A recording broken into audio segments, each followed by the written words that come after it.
મહેસાણા સાપુતારા ખાતે રાજ્યના ડીજીપી વિકાસ સહાયની ક્રાઇમ કોન્ફરન્સ. ડીજીપી વિકાસ સહાયની સાપુતારા ખાતે મંથલી ક્રાઇમ કોન્ફરન્સ શરૂ. કોન્ફરન્સમાં રાજ્યના તમામ રેન્જ આઈજી અને પોલીસ કમિશનરો હાજર. હોટેલ તોરણ ખાતે ગાર્ડ ઓફ ઓનર દ્વારા સ્વાગત. રિપોર્ટર રમેશ માહલા, ડાંગ. ऐसा प्रतीत हो रहा है कि शायद ये वो एप्लीकेशंस होंगे जो थोड़े कॉम्प्लिकेटेड किस्म के होंगे.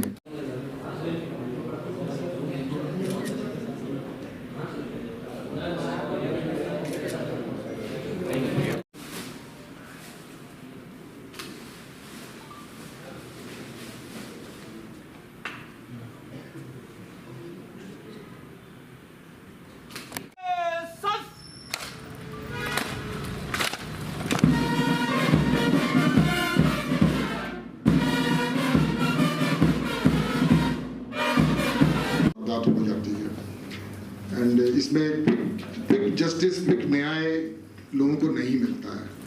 तो ये फिगर्स डिस्टर्बिंग हैं कि हर जगह सफिशिएंट होता है या तो एफआईआर दाखिल करो या एफआईआर नहीं दाखिल करो, लेकिन 3 महीना के तक हम इसका डिसीजन न ले पाए कि अर्जी में तथ्य है कि नहीं है.